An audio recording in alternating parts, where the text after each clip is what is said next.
നമസ്കാരം. എല്ലാ പ്രേക്ഷകർക്കും ഗുഡ് മോർണിംഗ് കേരളത്തിലേക്ക് സ്വാഗതം. സംസ്ഥാനത്ത് ഒരു ഇടവേളയ്ക്ക് ശേഷം കാലവർഷം ശക്തമാവുകയാണ്. വടക്കൻ കേരളത്തിലാണ് കൂടുതൽ മഴ പെയ്യുന്നത്. ഒപ്പം തന്നെ കാലവർഷത്തിന്റെ ഏറ്റവും അവസാന മാസമായ കർക്കിടക മാസത്തിനും തുടക്കമായി ഇനി അങ്ങോട്ട് രാമായണ പാരായണത്തിന്റെ നാളുകളാണ്.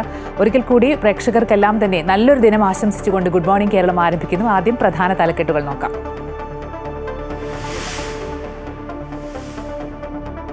സംസ്ഥാനത്ത് കാലവർഷം ശക്തം. വടക്കൻ കേരളത്തിൽ അതിതീവ്ര മഴ. കോഴിക്കോട്, വയനാട്, കണ്ണൂർ, കാസർഗോഡ് ജില്ലകളിൽ ഓറഞ്ച് അലർട്ട്. കുറ്റ്യാടി ചുരത്തിലും കാസർഗോഡ് കുളങ്ങാട് മലയിലും മണ്ണിടിഞ്ഞു. താമരശ്ശേരി ചുരത്തിൽ ഗതാഗത നിയന്ത്രണം. മുണ്ടക്കൈ ചൂരൽമല മേഖലയിൽ പ്രവേശന നിരോധനം. 5 ജില്ലകളിൽ വിദ്യാഭ്യാസ സ്ഥാപനങ്ങൾക്ക് അവധി.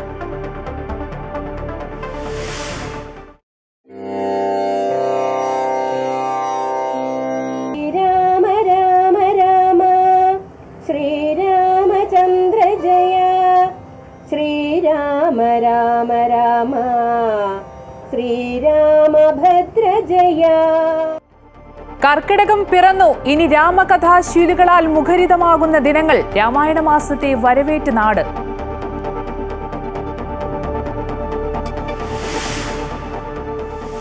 ഷാർജയിൽ മരിച്ച വിഭഞ്ചികയുടെ മകൾ വൈഭവിയുടെ സംസ്കാരം ഇന്ന് UAE-യിൽ. വിട്ടുവീഴ്ച ചെയ്തത് സംസ്കാരം വൈകുന്നത് ഒഴിവാക്കാൻ. UAE നിയമത്തിൽ പൂർണ്ണ വിശ്വാസമെന്നും റീപോസ്റ്റ്മോർട്ടം വേണ്ടതില്ലെന്നും വിഭഞ്ചികയുടെ കുടുംബം. നാട്ടിലെ നിയമ നടപടികൾ തുടരും.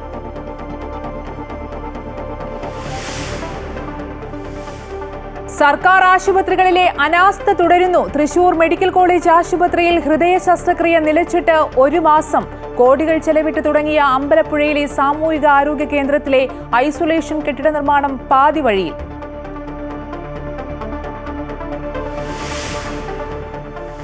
ഇംഗ്ലണ്ടിനെതിരായ ഏകദിന പരമ്പരയിലെ ആദ്യ മത്സരത്തിൽ ഇന്ത്യൻ വനിതകൾക്ക് ജയം. ഇംഗ്ലണ്ടിനെ തകർത്തത് 4 വിക്കറ്റിന്. ദീപ്തി ശർമ്മയും ജമീമ റോഡ്രിഗസും വിജയശില്പികൾ.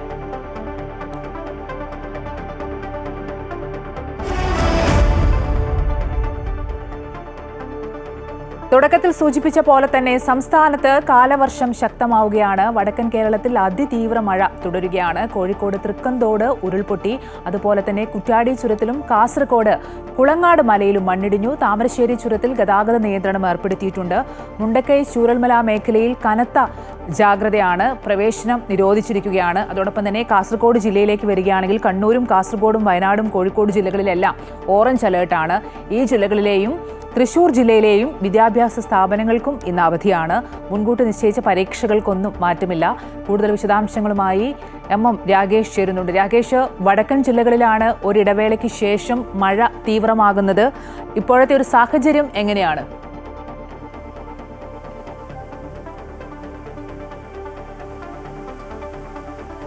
ഉൾപ്പെടെ ആശങ്കയുള്ള സാഹചര്യം തന്നെയായിരുന്നു.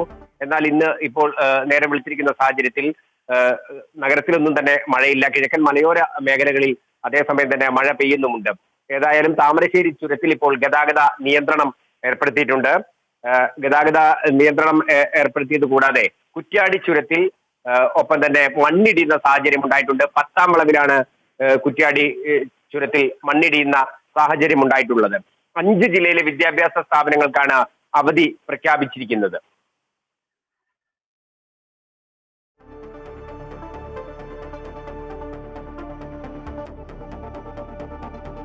സംസ്ഥാനത്ത് കാലവർഷം ശക്തമാവുകയാണ്. വടക്കൻ കേരളത്തിൽ അതിതീവ്ര മഴ തുടരുന്നുണ്ട്. കോഴിക്കോട് അതുപോലെ തന്നെ തൃക്കന്തോടാണ് ഉരുൾപൊട്ടിയിട്ടുള്ളത്. കുറ്റ്യാടി ചുരത്തിലും അതുപോലെ കാസർഗോഡ് കുളങ്ങോട് മലയിലും മണ്ണിടിച്ചിലുണ്ടായിട്ടുണ്ട്. താമരശ്ശേരി ചുരത്തിൽ ഗതാഗത നിയന്ത്രണം ഏർപ്പെടുത്തി. മുണ്ടക്കൈ ചൂരൽമല മേഖലയിൽ കനത്ത ജാഗ്രതയാണ്. രാകേഷ്, കാസർഗോഡ് കുളങ്ങാട് മലയിടിഞ്ഞിട്ടുണ്ട്. ഒപ്പം തന്നെ ഏറ്റവും പ്രധാനപ്പെട്ട കാര്യം ഈ താമരശ്ശേരി ചുരത്തിൽ ഗതാഗത നിയന്ത്രണം ഏർപ്പെടുത്തിയിട്ടുണ്ട്. അതോടൊപ്പം തന്നെ ഈ വയനാട്ടിലേക്ക് വരികയാണെങ്കിൽ മുണ്ടക്കൈ ചൂരൽമല മേഖലയിലും കനത്ത ജാഗ്രതാ നിർദ്ദേശം നൽകിയിട്ടുണ്ടല്ലോ.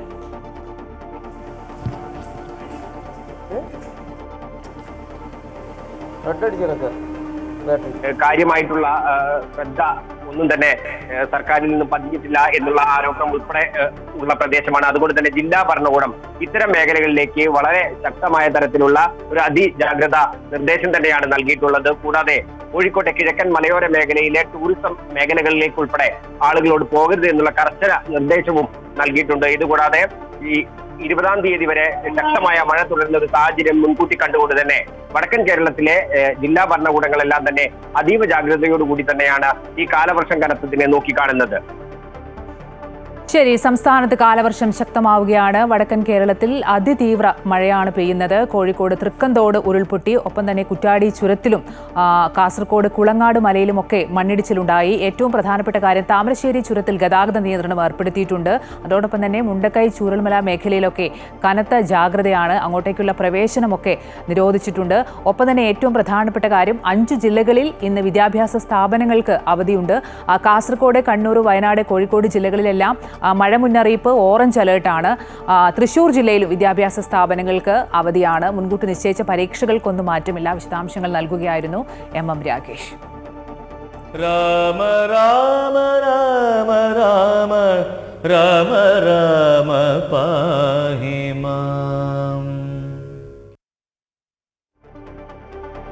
ഇന്ന് കർക്കിടകം 1, ഭക്തിസാന്ദ്രമായ രാമായണ മാസത്തിന്റെ ആരംഭം. ഇനിയുള്ള ദിനങ്ങൾ ക്ഷേത്രങ്ങളും വീടുകളും രാമനാമ മന്ത്രങ്ങൾ കൊണ്ട് മുഖരിതമാകും.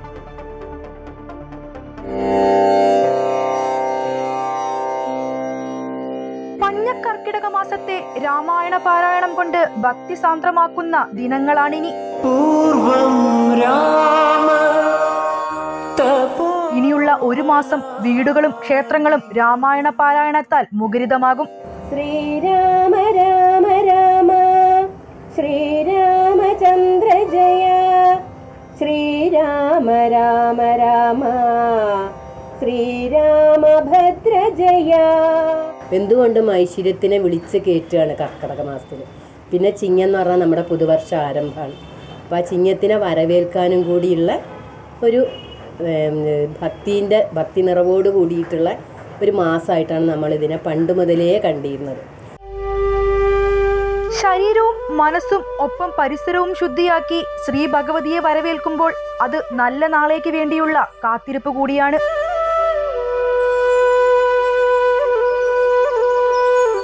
ശീപോതി എന്ന് പറഞ്ഞ ശ്രീ ഭഗവതിയാണ്. ശ്രീ ഭഗവതീൻ്റെ തത്സമാണ്, അതായത് സംസ്കൃതത്തിൻ്റെ മലയാളമാണ് ശീപോതി. അങ്ങനെ ശീപോതിനെ ഉള്ളിലേക്ക് കയറ്റിയിട്ട് ഐശ്വര്യത്തിനെ വരുത്തുന്ന ഒരു മാസമാണിത്. അപ്പോൾ പഴയ കാലത്ത് ഈ ദാരിദ്ര്യം ഇല്ലാതെയാക്കാൻ വേണ്ടിയിട്ടാണ് ആൾക്കാർ ആ സമയം, അത്രയും സമയം പോയി കിട്ടണം. അപ്പോൾ രാമായണം വായിച്ചിട്ട് അവർ ആ സമയം ഭക്തിയിൽ ആറാടുകയാണ്. കലിതുള്ളി പെയ്യുന്ന മഴ, ആരോഗ്യ പ്രശ്നങ്ങൾ, കാർഷിക മേഖലയിലെ തിരിച്ചടി തുടങ്ങിയവയെല്ലാം തരണം ചെയ്തു വേണം ഒരു മാസം മുന്നോട്ട് പോകാൻ. അതിനുള്ള കരുത്താർജിക്കേണ്ട സമയമാണ് കർക്കിടകം. കർക്കിടകം എന്ന് പറഞ്ഞാൽ ഒന്നും ഉണ്ടാവില്ല. അപ്പോൾ ചേമ്പ്, ചേന അങ്ങനെയുള്ള കിഴങ്ങ് വർഗ്ഗങ്ങളും ഇലക്കറികളും തൊടിയിലേക്ക് അങ്ങോട്ട് ഇറങ്ങുക, ഈ ഇലകൾ പറിക്കുക, കറി വയ്ക്കുക, അരച്ച് എന്തെങ്കിലും ചെറിയ ഉണങ്ങലരി ഉണ്ടാവും, അതിലിത് കലക്കി കുടിക്കുക. ഏറ്റവും നല്ലതാണ്. ഔഷധക്കഞ്ഞി എന്ന് പറഞ്ഞാൽ അത് നമ്മുടെ എല്ലാ അസുഖങ്ങളെയും ഇല്ലാതെയാക്കുന്നത്. രാമായണ മാസം തീർത്ഥാടനത്തിന്റെ മാസം കൂടിയാണ്. ഇനി ഭക്തിസാന്ദ്രമായ ദിനങ്ങളാണ്. മനസ്സിൽ രാമനാമ മന്ത്രങ്ങൾ പെയ്തിറങ്ങുന്ന രാമായണ മാസം. ക്യാമറാമാൻ അമർജിത് കൽപ്പറ്റയ്ക്കൊപ്പം വർഷ ഗിരീഷ്, അമൃത ന്യൂസ്, കോഴിക്കോട്. കർക്കിടക മാസത്തെക്കുറിച്ച് പറയുമ്പോൾ ഏറ്റവും പ്രാധാന്യം ആരോഗ്യ സംരക്ഷണത്തിനാണ്. അതിൽ രോഗപ്രതിരോധ ശക്തി വർദ്ധിപ്പിക്കുന്ന കർക്കിടക കഞ്ഞിയുടെ ഔഷധ ഗുണത്തെക്കുറിച്ച് വ്യക്തമാക്കുകയാണ് തിരുവനന്തപുരം നെടുമങ്ങാട് അമൃത ആയുർവേദ ആശുപത്രി senior physician doctor Jayan MG. കർക്കിടകം എന്ന് കേൾക്കുമ്പോൾ തന്നെ നമുക്ക് ഇപ്പോൾ ഓർമ്മ വരുന്നത് കർക്കിടക ചികിത്സയെക്കുറിച്ചാണ്. ഒരു കാലത്ത് പഞ്ഞമാസമെന്നും ദുരിതമാസമെന്നും ഒക്കെ കരുതിയിരുന്ന കർക്കിടകം ഇന്ന് കർക്കിടക ചികിത്സയ്ക്ക് പ്രാധാന്യം നൽകുന്ന ഒരു മാസമായി മാറി. പക്ഷേ അവിടെ തന്നെ അതിലും കൂടുതൽ നമ്മൾ പെട്ടെന്ന് ഓർമ്മ വരുന്നത് കർക്കിടക കഞ്ഞിയെക്കുറിച്ചാണ്. അപ്പോൾ കർക്കിടക ചികിത്സ എന്ന് പറഞ്ഞാൽ കർക്കിടക കഞ്ഞിയാണ് എന്നൊരു ബോധം ധാരാളം ആളുകൾക്കുണ്ട്. യഥാർത്ഥത്തിൽ അതൊരു വലിയ സത്യവും കൂടിയുണ്ട്. കാരണം നമ്മൾ പഞ്ചകർമ്മ ചികിത്സകളും ഒക്കെ ചെയ്ത് ശരീരത്തെ സമീകരിക്കുമ്പോഴും, അത് വാതപിത്ത കഫങ്ങൾ എന്ന് പറഞ്ഞ ദോഷങ്ങളെ സമീകരിക്കുമ്പോഴും എന്താണ് കർക്കിടക കഞ്ഞിയുടെ പ്രാധാന്യം എന്നുകൂടി നമ്മളറിയണം. അതായത് ഒരു വേനൽക്കാലം കഴിഞ്ഞ് പിത്തം വളരെയധികം വർദ്ധിച്ച് മഴയോടുകൂടി വാദം കുപിതനായി മറ്റ് രോഗങ്ങൾക്കുള്ള അവസരം ഒരുക്കി ശരീരം ദുർബലപ്പെടുമ്പോൾ ശരീരമാകെ ആസിഡിക്കായി മാറുകയാണ്. ഈ ആസിഡിറ്റിയിൽ നിന്നാണ് രോഗങ്ങളുണ്ടാകുന്നത്. അതിനെ ശമീകരിക്കുന്നതിനുള്ള ഞവരയരിയാണെങ്കിലും അതുമായി ചേരുന്ന മറ്റ് സുഗന്ധ വ്യഞ്ജനങ്ങളാണെങ്കിലും അതിൽ ചേർക്കുന്ന ഔഷധ സസ്യങ്ങളാണെങ്കിലും ഇതെല്ലാം അതിനെ ശാന്തമാക്കുന്ന സമീകരിക്കുന്ന ഔഷധങ്ങളാണ്. അങ്ങനെ ആ കഞ്ഞിക്ക്, കർക്കിടക കഞ്ഞിക്ക് വലിയ ഒരു സ്ഥാനം നമ്മുടെ ജീവിതത്തിലുണ്ട്. അതുകൊണ്ട് ഇതിൽ ഈ കർക്കിടക കഞ്ഞി കഴിക്കേണ്ടത് എങ്ങനെയെന്ന് ചോദിച്ചു കഴിഞ്ഞാൽ അത് നമുക്ക് 1 മാസം വരെയും കഴിക്കാം. ചിലർക്ക് അവരുടെ അനുസരിച്ച് വേണം കഴിക്കേണ്ടത്. ചിലർ ഡയബറ്റിക് ആയിട്ടുള്ളവരുണ്ട്. അങ്ങനെയൊക്കെ ഉള്ളവർക്ക് മധുരമൊക്കെ ഒഴിവാക്കി, ശർക്കരയൊക്കെ ഒഴിവാക്കി കഴിക്കേണ്ടി വരും. പ്രധാനമായിട്ട് നമ്മൾ ഞവരയരി, ഒരു വർഷത്തോളം പഴക്കമുള്ള ഞവരയരിയാണ് ഇതിന് എടുക്കുന്നത്. ആ ഞവരയരി നല്ലതുപോലെ കഞ്ഞി വയ്ക്കുക. കഞ്ഞി വയ്ക്കാൻ വേണ്ടി നമ്മൾ ഉപയോഗിക്കുന്നത് ഇപ്പോൾ ദശപുഷ്പങ്ങളെന്ന് പറയുന്ന കറുക, പൂവാങ്കുറുന്നൽ, അതുപോലെ മുയൽച്ചെവി തുടങ്ങി 10ഓളം ഔഷധ സസ്യങ്ങളുണ്ട്. ഇവയിൽ നമുക്ക് അവൈലബിൾ ആയിട്ടുള്ള കിട്ടാവുന്നവയെ എടുത്ത് അതിൻ്റെ നീരെടുത്ത് വെള്ളത്തിൽ കലക്കി അതിൽ വേണം കഞ്ഞി വയ്ക്കേണ്ടത്. അങ്ങനെ കഞ്ഞി വെച്ചതിന് ശേഷം അതിൽ നമ്മൾ കുറച്ച് സുഗന്ധ വ്യഞ്ജനങ്ങൾ കൂടി ചേർക്കണം. ആ സുഗന്ധ വ്യഞ്ജനങ്ങളെന്ന് പറയുന്നത് നമുക്ക് ദഹനത്തിനും പാചനത്തിനും സഹായിക്കുന്നവയും ആയിരിക്കണം.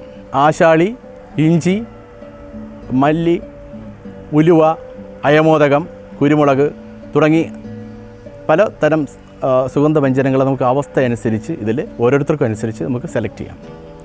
അപ്പോൾ ഇതും കൂടി ചേർത്തിട്ട് നമ്മൾ പാകം ചെയ്ത് ഉണ്ടാക്കിയെടുക്കുന്നതാണ്. അതിൽ പിന്നീട് തേങ്ങാപ്പാലും കൂടെ ചേർത്ത് വേണമെങ്കിൽ ശർക്കരയും ചേർക്കാം. നേരത്തെ പറഞ്ഞതുപോലെ ഓരോരുത്തർക്കുടെ ശാരീരിക അവസ്ഥ, ഡയബറ്റീസാണ്, അങ്ങനെയുള്ള കാര്യങ്ങളൊക്കെ ശ്രദ്ധിച്ചിട്ട് കഞ്ഞി ഉണ്ടാക്കി ദിവസവും കഴിക്കുക. ഈ കർക്കിടകത്തിലെങ്കിലും ഈ കഞ്ഞി കുടിച്ചുകൊണ്ട് നമ്മുടെ ശരീരദോഷങ്ങളെ സമീകരിക്കുന്നതിന് നമ്മൾ ശ്രദ്ധിക്കണം.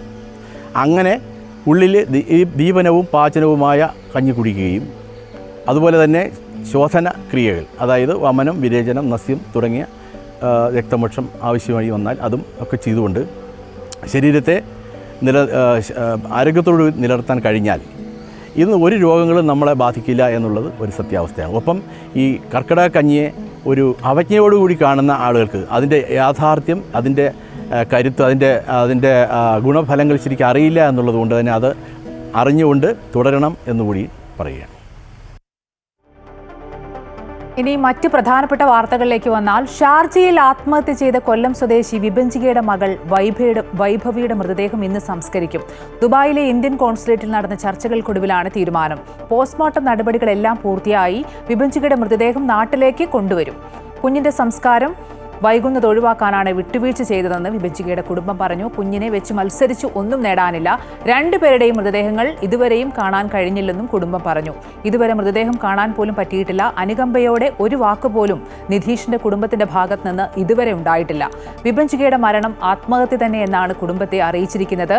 നാട്ടിലെ നിയമ നടപടികൾ തുടരുമെന്നും കുടുംബം അറിയിച്ചു. കൂടി വേണമെന്നുള്ള ആവശ്യം നമ്മൾ പറഞ്ഞു. അതായത് നമുക്ക് ഇങ്ങനെയുള്ളൊരു മരണമാണ്, നമുക്ക് നമ്മുടെ ആചാരപ്രകാരം നാട്ടിൽ കൊണ്ടുപോയിട്ട് ചെയ്തെങ്കിൽ ആത്മാവിന് ശാന്തി കിട്ടുള്ളൂ. അതിന് വേണ്ടിയിട്ടാണ് നമ്മൾ പറഞ്ഞു. പക്ഷെ അവർ ഒട്ടും തയ്യാറായില്ല. അതായത് നിതീഷും അവർ ഒട്ടും തയ്യാറല്ല അതിന്. സംസ്ഥാനത്തെ സർക്കാർ മെഡിക്കൽ കോളേജുകളിലെ അനാസ്ഥ തുടരുന്ന സംബന്ധിച്ചൊരു റിപ്പോർട്ടാണ് ഇനി. തൃശൂർ മെഡിക്കൽ കോളേജിൽ 1 മാസമായി ഹൃദയ ശസ്ത്രക്രിയ നിലച്ച അവസ്ഥയിലാണ്.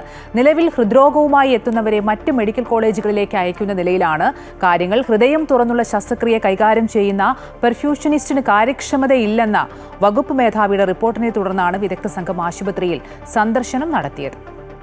തൃശൂർ മെഡിക്കൽ കോളേജിൽ ഈയിടയ്ക്ക് നടത്തിയ ശസ്ത്രക്രിയയ്ക്ക് ശേഷം 2 രോഗികൾ മരിച്ചിരുന്നു. പിന്നാലെ ഹൃദയ ശസ്ത്രക്രിയയിൽ നിർണായക പങ്കുവഹിക്കുന്ന പെർഫ്യൂഷനിസ്റ്റിന് കാര്യക്ഷമതയില്ലെന്ന് വകുപ്പ് മേധാവി കണ്ടെത്തി റിപ്പോർട്ട് സമർപ്പിക്കുകയും ചെയ്തു. ഹൃദയം തുറന്നുള്ള ശസ്ത്രക്രിയ നടത്തുമ്പോൾ കാർഡിയോ പൾമണറി ബൈപ്പാസ് മെഷീൻ പ്രവർത്തിപ്പിക്കുന്ന വിദഗ്ധനാണ് പെർഫ്യൂഷനിസ്റ്റ്. ഇവർക്ക് എന്തെങ്കിലും തരത്തിലുള്ള വീഴ്ച സംഭവിച്ചാൽ രോഗിക്ക് മരണം വരെ സംഭവിക്കാം. ഇതോടെ കഴിഞ്ഞ 1 മാസമായി തൃശൂർ മെഡിക്കൽ കോളേജിൽ ഹൃദയ ശസ്ത്രക്രിയ നിലച്ച അവസ്ഥയിലാണ്. നിലവിൽ 50 പേർക്കാണ് ശസ്ത്രക്രിയയ്ക്ക് വേണ്ടി ഡേറ്റ് ആശുപത്രിയിൽ നിന്നും നിശ്ചയിച്ച് നൽകിയിട്ടുള്ളത്.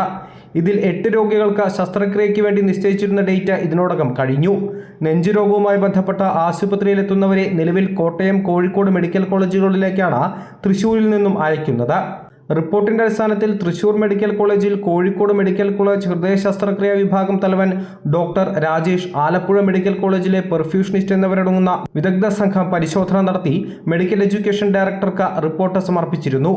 ഈ റിപ്പോർട്ട് ആരോഗ്യവകുപ്പിൽ പഠനവിധേയമാക്കിയ ശേഷം മാത്രമാണ് നടപടിയുണ്ടാകുള്ളൂ എന്നാണ് വിവരം. ഹൃദയ ശസ്ത്രക്രിയ വിഭാഗത്തിലെ പ്രതിസന്ധി പരിഹരിക്കാൻ അടിയന്തര നടപടി ഉണ്ടാകണമെന്നാണ് ജനങ്ങളുടെ ആവശ്യം. അമൃത ന്യൂസ്, തൃശൂർ. കേരള സർവകലാശാലയിൽ രജിസ്ട്രാർ, വൈസ് ചാൻസലർ തമ്മിലുള്ള പോര് തുടരുകയാണ്. സർവകലാശാല രജിസ്ട്രാർ KS അനിൽകുമാറിനെ ഒഴിവാക്കി vice chancellor Mohanan Kunnummal online യോഗം ചേർന്നു. വിദേശ വിദ്യാർത്ഥികളുടെ പ്രവേശനം സംബന്ധിച്ച യോഗമാണ് ഓൺലൈനായി ചേർന്നത്. രജിസ്ട്രാറെ ഒഴിവാക്കി ഓൺലൈനായി യോഗം ചേർന്നതിൽ വലിയ പ്രതിഷേധമാണ് സിൻഡിക്കേറ്റിന്റെ ഭാഗത്തു നിന്നും ഉയരുന്നത്. കൂടുതൽ വിശദാംശങ്ങളുമായി ദേവിക ചന്ദ്രൻ ചേരുന്നുണ്ട്. ദേവിക, സൂചിപ്പിച്ച പോലെ തന്നെ ആഴ്ചകളായി വൈസ് ചാൻസലർ സർവകലാശാലയിലേക്ക് എത്തിയിട്ട് ഇപ്പോഴും അധികാര തർക്കം തുടരുകയാണ്. എന്തൊക്കെയാണ് വിവരങ്ങൾ?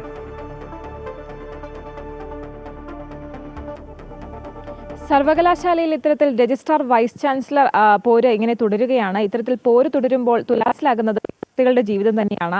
1000-ലധികം ഫയലുകൾ VC-യുടെ ഒപ്പ് കാത്ത് ഈ സർവകലാശാലയിൽ ഇപ്പോൾ കെട്ടിക്കിടക്കുന്നത്. ഈ അധിക സീറ്റ് വർദ്ധിപ്പിക്കുന്നത് ഉൾപ്പെടെയുള്ള കാര്യങ്ങളിൽ തീരുമാനമായിട്ടില്ല. കാരണം 2 ആഴ്ച കാലമായി ഇത്തരത്തിൽ vice chancellor doctor Mohan Kunnummal ഈ സർവകലാശാലയിൽ എത്തിയിട്ടില്ല. സെനറ്റ് ഹാളിൽ ഒരു ഭാരതാംബയുടെ ചിത്രം വച്ചപ്പോൾ ഉണ്ടായ വിവാദമാണ് ഇത്തരത്തിൽ ഈ സർവകലാശാല പൂർണ്ണമായിട്ടുള്ളൊരു ഭരണസ്തംഭന അവസ്ഥയിലേക്ക് എത്തിച്ചിരിക്കുന്നത്. എത്രയും പെട്ടെന്ന് ഇതിനൊരു തീരുമാനമാകേണ്ടതുണ്ട്. സാധാരണ രീതിയിൽ ഇത്തരത്തിൽ രജിസ്ട്രാറും വൈസ് ചാൻസലറും തമ്മിലൊരു അഭിപ്രായ വ്യത്യാസം ഉണ്ടാവുകയാണെങ്കിൽ അതിനൊരു പരിഹാരം കാണേണ്ടത് ചാൻസലർ എന്ന നിലയിൽ ഗവർണറാണ്. പക്ഷേ ഇത്തരത്തിൽ ഈ താൻ സസ്പെൻഡ് ചെയ്ത ഈ ഒരു രജിസ്ട്രാർ KS അനിൽകുമാർ രജിസ്ട്രാറായി തുടരാൻ നിയമസാധുതയില്ല എന്ന് ആണ് ഈ vice chancellor doctor Mohan Kunnummal വ്യക്തമാക്കുന്നത്. പക്ഷേ അപ്പോഴും ഈ VC ഇത്തരത്തിൽ ഈ ഗവർണർക്ക് റിപ്പോർട്ട് കൈമാറിയിട്ടുണ്ട്. 2 ആഴ്ചയോളമായി ഗവർണറുടെ പരിഗണനയിലാണ്. പക്ഷേ ഇതുവരെ അതിലൊരു തീരുമാനമായിട്ടില്ല. ഇത്തരത്തിൽ ഈ വൈസ് ചാൻസലർ എടുത്ത തീരുമാനം ചാൻസലറും ശരിവയ്ക്കുകയാണെങ്കിൽ ഈ KS അനിൽകുമാറിന് ഈ കോടതിയെ സമീപിക്കാനുള്ള സാഹചര്യം ഒരുങ്ങും. എന്തായാലും ഇതിൽ പെട്ടെന്നൊരു നടപടി വേണം. എന്തായാലും കഴിഞ്ഞ ദിവസം ഇത്തരത്തിൽ ഔദ്യോഗിക വാഹനം കൊടുക്കരുത് എന്നൊരു നിർദ്ദേശമുണ്ടായിരുന്നു KS അനിൽകുമാറിന്. എന്നാൽ താൻ സർവകലാശാല നിയമപ്രകാരം രജിസ്ട്രാറായി തുടരുകയാണ് എന്ന് തന്നെയാണ് ഡോക്ടർ KS അനിൽകുമാർ വ്യക്തമാക്കിയത്. എന്തായാലും ഇന്നും ഇതേ തുടർന്നുള്ള പ്രതിഷേധങ്ങൾ ഉണ്ടാകുമെന്ന് തന്നെയാണ് നമുക്ക് മനസ്സിലാക്കാൻ സാധിക്കുന്നത്. അമ്പിളി. ശരി, കേരള സർവകലാശാലയിൽ VC-യും രജിസ്ട്രാറും തമ്മിലുള്ള പോര് തുടരുകയാണ്. വിശദാംശങ്ങൾ നൽകുകയായിരുന്നു ദേവിക ചന്ദ്രൻ. ആർക്കും ഉപകാരമില്ലാതെ നശിക്കുകയാണ് അമ്പലപ്പുഴയിലെ സാമൂഹിക ആരോഗ്യ കേന്ദ്രത്തിലെ ഐസൊലേഷൻ കെട്ടിടം. 1,80,00,000 രൂപ മുടക്കി നിർമ്മാണം ആരംഭിച്ച കെട്ടിടത്തിന്റെ നിർമ്മാണ പ്രവർത്തനങ്ങൾ പാതി വഴിയിൽ നിലച്ചിട്ട് വർഷങ്ങളായി. കോടികൾ മുടക്കി നിർമ്മാണം ആരംഭിച്ച കെട്ടിടം ആർക്കും ഉപകാരമില്ലാതെ നശിക്കുമ്പോഴും മുൻപ് കിടത്തി ചികിത്സ ഉൾപ്പെടെ ഉണ്ടായിരുന്ന ആശുപത്രിയിൽ ഇന്നുള്ളത് OP സേവനം മാത്രമാണ്. 2022-ൽ ആരോഗ്യവകുപ്പ് മന്ത്രി തറക്കല്ലിട്ട് നിർമ്മാണം ആരംഭിച്ച കെട്ടിടമാണ് ഇന്ന് നിർമ്മാണം പോലും പൂർത്തിയാക്കാൻ കഴിയാത്ത നിലയിൽ ആർക്കും പ്രയോജനമില്ലാതെ നശിക്കുന്നത്. 1,80,00,000 രൂപയായിരുന്നു കെട്ടിട നിർമ്മാണത്തിനായി വകയിരുത്തിയത്. എന്നാൽ നിർമ്മാണ പ്രവർത്തനങ്ങൾ പാതി വഴിയിൽ നിലച്ചു. ഇന്ന് കാട് കയറിയ നിലയിൽ അനാഥമാവുകയാണ് അമ്പലപ്പുഴ സാമൂഹ്യാരോഗ്യ കേന്ദ്രത്തിലെ ഈ ഐസൊലേഷൻ കെട്ടിടം. ഐസൊലേഷൻ വാർഡായി പ്രവർത്തനം ആരംഭിച്ചില്ലെങ്കിലും കെട്ടിടത്തിന്റെ നിർമ്മാണം പൂർത്തീകരിച്ചാൽ കിടത്തി ചികിത്സ ഉൾപ്പെടെയുള്ള കാര്യങ്ങൾക്കായി ഈ കെട്ടിടം വിനിയോഗിക്കാൻ കഴിയും. എന്നാൽ അതിനുള്ള ഇടപെടൽ അധികൃതരുടെ ഭാഗത്തുനിന്ന് ഉണ്ടാകുന്നില്ല എന്നാണ് ജനങ്ങളുടെ ആക്ഷേപം. 1,80,00,000 രൂപ കെട്ടിട നിർമ്മാണത്തിനും അതിൻ്റെ അനുബന്ധ മറ്റു കാര്യങ്ങൾ ഫർണിഷ് ചെയ്യാനടക്കം 2.5 കോടി രൂപയോളം വകയിരുത്തിയ പ്രവൃത്തി 3 കൊല്ലങ്ങൾക്കിപ്പുറം ഒന്നുമാകാതെ കേവലം ഇരുമ്പ് തൂണിൽ കിടക്കുക എന്ന് പറഞ്ഞ് ഇതുപോലെ ദുരവസ്ഥ വേറെ എന്തെങ്കിലും ഉണ്ടോ?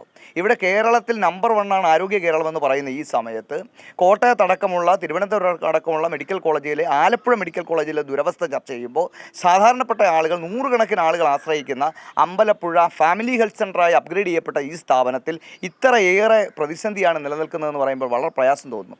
ഇവിടെ OP-യിൽ എത്തിച്ചേർന്ന എല്ലാ പേഷ്യൻസിനും മതിയായ ചികിത്സ ഉറപ്പാക്കണം.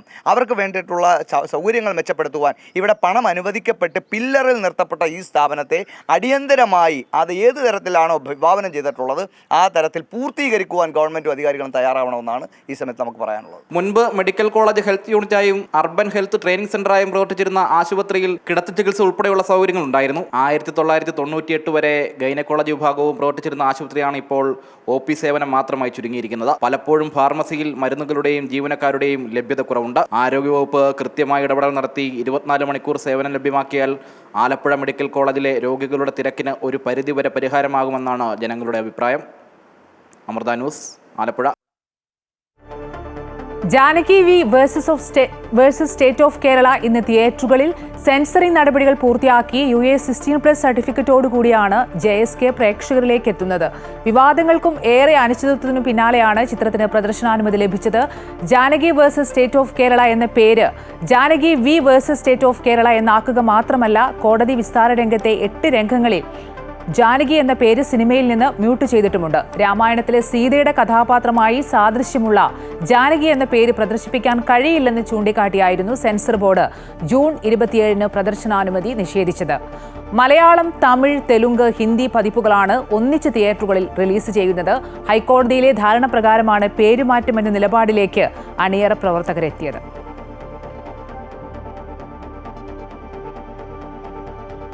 കിഴക്കൻ അലാസ്കയിൽ വൻ ഭൂചലനം. റിക്ടർ സ്കെയിലിൽ 7.3 രേഖപ്പെടുത്തി. പ്രാദേശിക സമയം 12:30യോടെയായിരുന്നു ഭൂചലനമുണ്ടായത്. പോപ്പ്-ഓഫ് ദ്വീപാണ് ഭൂകമ്പത്തിന്റെ പ്രഭവ കേന്ദ്രം. ഒന്നിലേറെ കേന്ദ്രങ്ങളിൽ നിന്ന് സുനാമി മുന്നറിയിപ്പ് പുറത്തു വന്നതിനെ തുടർന്ന് ജനങ്ങളെ സുരക്ഷിത മേഖലകളിലേക്ക് മാറ്റി. കോൾബേ, സാൻഡ് പോയിന്റ്, കോഡിയാക് തുടങ്ങിയ മേഖലകളിൽ സുനാമി മുന്നറിയിപ്പ് നൽകിയിട്ടുണ്ട്.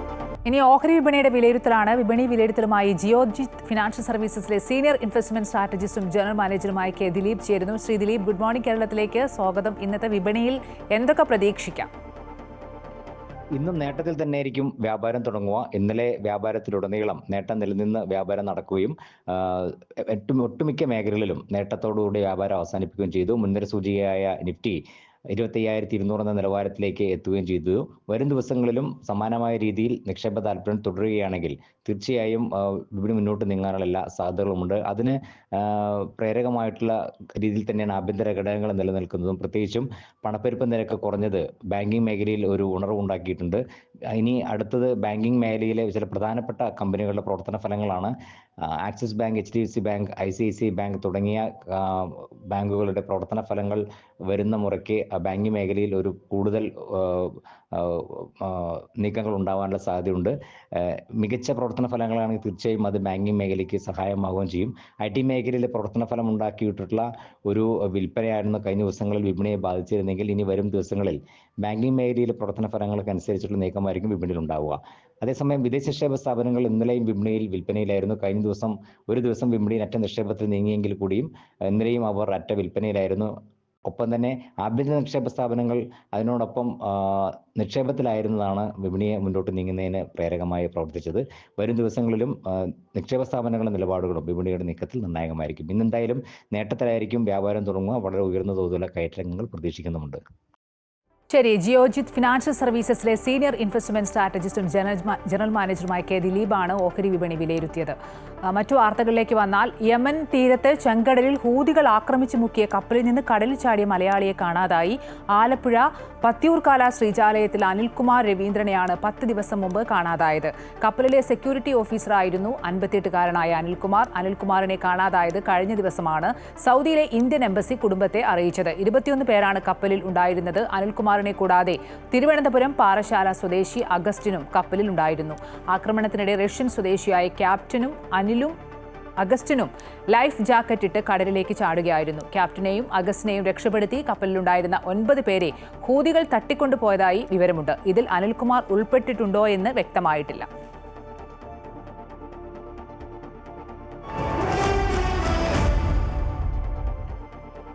ഇംഗ്ലണ്ടിനെതിരായ ഏകദിന പരമ്പരയിലെ ആദ്യ മത്സരത്തിൽ ഇന്ത്യൻ വനിതകൾക്ക് 4 വിക്കറ്റ് ജയം. ടോസ് നേടി ആദ്യം ബാറ്റ് ചെയ്ത ഇംഗ്ലണ്ട് 50 ഓവറിൽ 6 വിക്കറ്റിന് 258 റൺസ് എടുത്തു. ഇന്ത്യ 48.2 ഓവറിൽ 6 വിക്കറ്റ് നഷ്ടത്തിൽ 262 റൺസ് എടുത്തു ജയത്തിലെത്തി. 64 പന്തിൽ പുറത്താകാതെ 62 റൺസ് എടുത്ത ദീപ്തി ശർമ്മയും 48 റൺസ് നേടിയ ജമീമ റൊഡ്രിഗസുമാണ് ഇന്ത്യയുടെ വിജയശില്പികൾ. പരമ്പരയിൽ ഇന്ത്യ 1-0 മുന്നിലെത്തി. ഇന്ത്യയ്ക്കായി ക്രാന്തി ഗ്രൗഡും സ്നേഹ് റാണയും 2 വീതം വിക്കറ്റുകൾ വീഴ്ത്തി.